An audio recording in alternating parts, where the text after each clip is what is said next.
All right, so I'm pretty happy with how things turned out. I managed to get some more of those really thin cables in that are slightly longer.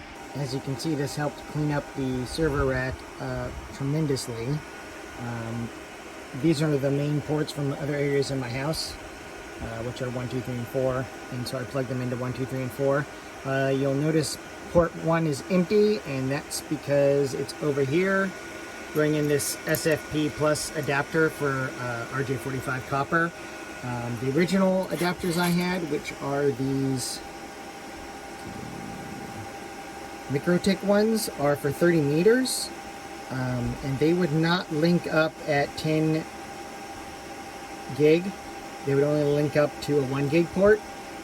So I bought some 80 meter ones, which I'll link in the description for you guys, and I put an 80 meter one in here. Just bought some off Amazon, and there's one upstairs in the Mikrotik 305 switch that's upstairs, and they linked right up. So now we got 10 gig going up to the 3rd floor. I still haven't decided what I want to do with the 2nd floor where my computer is. My computer is a small form factor computer, so I don't have room for a networking card in it because I have a video card in it instead.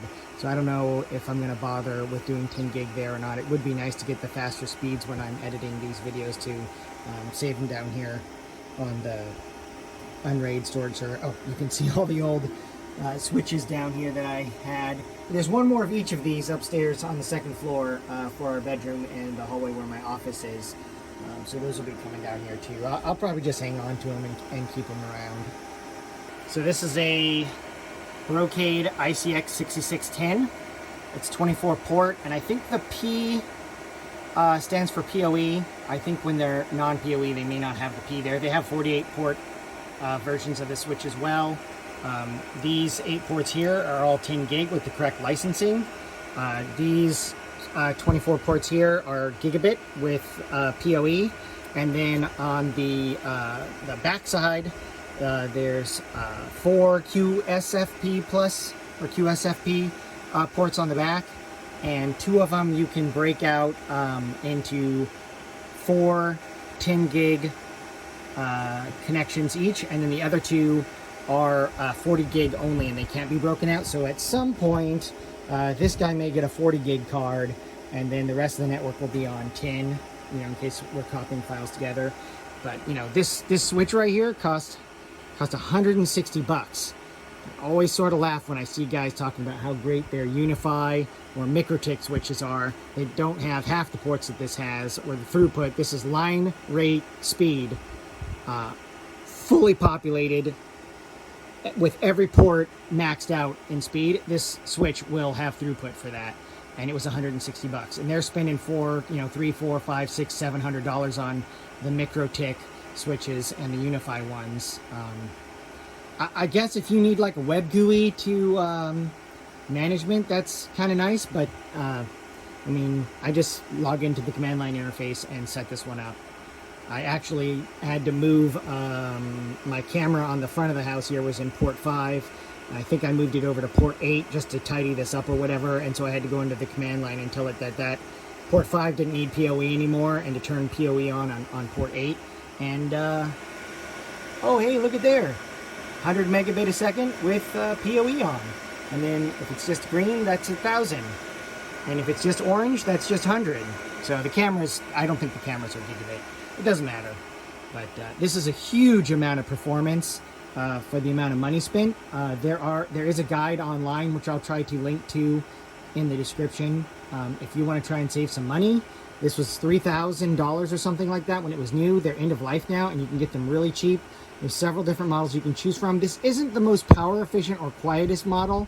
This thing draws about 80 watts at idle, which I guess is kind of a lot, but you know what? That thing right there, I guarantee you draws more than that. And you know, those things over there are probably drawing 100 times that. So 80 watts for a switch is, you know, to get 10 gig and 40 gig Ethernet in your house is not really a big deal. And like I said, I was able to hook it up, you know, to this is like my garage basement, and this connection here goes in here, out the back, and up to the 3rd floor over Cat 5e, and I'm getting 10 gig throughput through it. You know, I'm getting line rate through it, so that's pretty good. Anyway, I'm really happy with it, and I didn't spend a whole lot of money on this. The rack was free. This server case was a couple $100. That was free. I'll put a link to the shelf in the description. That was the cheapest shelf I could find on Amazon. The switch was $160, shipped across the country to my house. The patch panel was super cheap. These little cables are not very much money, you know, so, you know, and you can see down here, I've got all these spare server rails in here and shelves that came with the rack for free. It cost me $60 in gas to go pick it up in my truck. I don't know why people buy those StarTech racks and stuff online. I guess if you want something new. You know, this is 36U. It's got a nice IBM logo on it. It's enterprise grade, and it was free, so you really can't go wrong. The other thing I got going too, which is exciting, ignore my old swamp pool here that I need to finish fixing, but I built one of those 8-slot motherboard mining rigs, and I just used some old fans I had laying around, which worked okay till summer hit. And then if you were mining a ProgPow algorithm or something, they would get pretty hot. But now I've got these Sunon server grade fans in here, and I just have somewhere down here, there it is, have it plugged into this little card which runs off of a 6-pin power cord, and it gives you this little guy here, so you can crank them up for really hot days. And then in the wintertime, it will actually turn them off. So you'll see they'll spin down here. But I keep them up high enough to keep the fans on the cards at around 30%, which I think will help for longevity. I will not have to replace them as often, which is nice. These fans are not cheap, but they do the job. You don't really need a server case with them. And, you know, these over here stay cool with these kind of cheaper fans on them. Because most of the cards are these huge Red Devil cards, which just have gigantic heat sinks. The only one that runs at like 50 or 60% fan is this stupid NVIDIA 3070, which I regret buying. I wish I'd have just got 2 more 6600 XTs. And the other thing I'm working on is I got some nice Tin 3 cable here for my meter box, so I can plug in one of the PDUs in my server rack and run the switch and the server and stuff in there off of 240, which will be really nice. Only issue is when this thing is kind of small for Tin 3 cable. I don't know if I can, I don't know. I guess that would probably just fit in there, but I can't stand all the guys on YouTube that they just stick the cord in here and wire it up and everything. And then, you know, that's, at least where I live in California, that's completely a big no-no, because you need to have a cable strain relief on it, which basically would go through this hole here and you put a nut inside and hold it. I don't know if I have any. Let me see.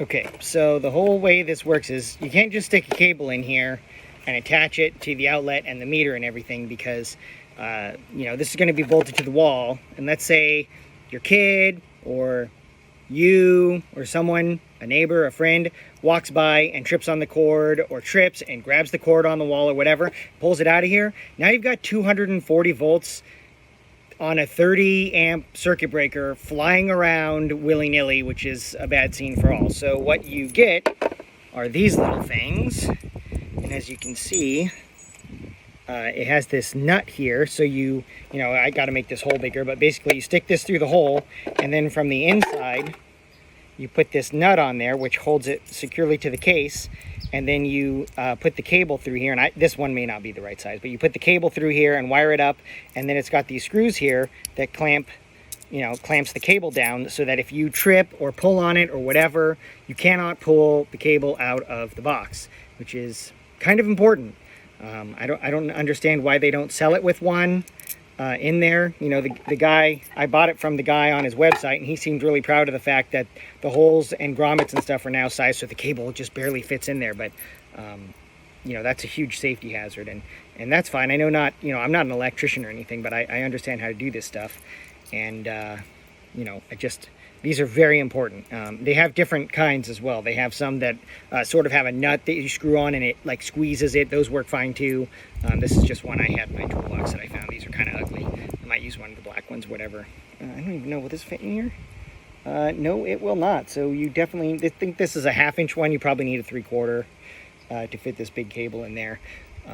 But that's going to be pretty sweet, you know, because then I can see what the servers, how much my servers and stuff are costing me at 34 to 50 cents a kilowatt hour here in California, where somehow they want us all to buy electric cars at these insane electric rates. I don't know, you know, I always laugh when I see people with electric cars because they never talk about how great they are and how cheap it is, because it ain't. I guarantee you the $6.50 diesel that I buy for my truck, I'm probably saving money over an electric car with the crazy electric rates that we have here.